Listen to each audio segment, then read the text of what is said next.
आज का दिन लोकतंत्र के लिए काला दिन माना जाएगा।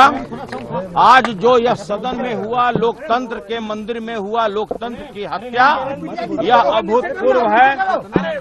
आपने आज तक ऐसा नहीं देखा होगा कि आचार समिति में फर्जी मामला बनाकर इस तरह से किसी भी सदस्य की सदस्यता ले ली जाए। आपने यह भी देखा होगा कि अगले को अपना पक्ष रखने का मौका भी नहीं दिया गया। ये पटकथा दिनांक 19 अप्रैल 24 को एक अन्य मार्ग में माननीय बिहार के मुख्यमंत्री नीतीश कुमार के नेतृत्व में बन चुका था। उनका साफ कहना था कि भाई सुनील कुमार सिंह जो भ्रष्टाचार की बात उठाता है, किसान की बात उठाता है, मजदूर की बात उठाता है, रोजगार की बात उठाता है, उसकी सदस्यता चाहे नियम विरुद्ध हो आपको ले लेना है। और इसके लिए दो व्यक्ति को यह कार्य सौंपा गया। एक को लोभ दिया गया कि भाई आपको उप सभापति बनाया जाएगा और एक को लोकसभा का टिकट देने का प्रलोभन दिया गया। और इस प्रलोभन के दबाव में सारा कुकर्म कराया गया उन लोगों से। आप लोग ये भी जानते हैं कि जो नियमावली बनाई गई है बिहार विधान परिषद की कार्य संचालन नियमावली, उसमें दंड में कहीं भी प्रावधान नहीं है कि आप किसी सदस्य का सदस्यता ले लें। तो आपने ये भी देखा होगा कि जिस तरह से आज सदन में जब नेता प्रतिपक्ष ने कहा कि भाई यह जो आप इस मामले को लाए हैं इस पर चर्चा होना चाहिए, सभापति महोदय ने हम लोगों को आश्वस्त किया कि भाई इस पर चर्चा जिस समय ये आएगा हाफ टाइम के बाद कराया जाएगा।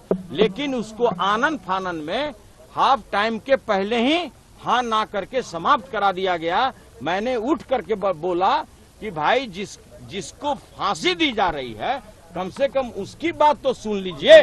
और ये बिल्कुल यह लोकतांत्रिक मूल्यों का हत्या है जो आज जो सदन में हुआ है ये सदियों तक लोग याद रखेगा।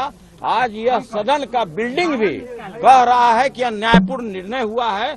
आप किसी कर्मचारी से बात कीजिए, किसी सदस्य से बात कीजिए, सभी लोगों ने कहा है कि यह लोकतांत्रिक मूल्यों का हत्या है। और नहीं जा रहे थे, कहा जा रहा था। बिल्कुल यह फर्जी आरोप है। जितने बार भी हमको नोटिस मिला, उस समय लोकसभा का चुनाव चल रहा था, मैंने कहा कि राष्ट्रीय जनता दल ने मुझे स्टार कैंपेनर बनाया है, मैं सारण का प्रभारी हूं, इसलिए जैसे ही लोकसभा का चुनाव खत्म होगा मैं आपके दिए हुए तिथि पर उपस्थित होकर सभी वस्तु स्थिति की जानकारी दूंगा। उसके बाद उन्होंने कहा कि नहीं, आप लास्ट 12 तारीख को आइए, नहीं तो मैं एक तरफा फैसला ले लूंगा। 12 तारीख को उपस्थित होकर मैंने समिति के समक्ष कहा कि भाई जब तक हमको साक्ष्य नहीं दीजिएगा नेचुरल जस्टिस के तहत, जब तक आप वीडियो का क्लिप नहीं दीजिएगा, तब तक हम कैसे जवाब दे सकते हैं। इसके बाद भी मुझे न तो साक्ष्य उपलब्ध कराया गया, न वीडियो क्लिप उपलब्ध कराया गया। और समिति के 3 सदस्य, समिति में 6 सदस्य थे, 3 समिति ने यह लिख करके दिया है कि भाई जो यहाँ पर प्रक्रिया चल रहा है, जो इसका प्रोसीडिंग है, वो हम लोग को कृपया उपलब्ध कराया जाए। जो कमेटी के सदस्य थे, यह निर्णय क्या हो रहा है एक तरफा, उन लोग को भी उपलब्ध नहीं कराई गई। उन लोगों ने भी लिखित रूप से सभापति को दिया है।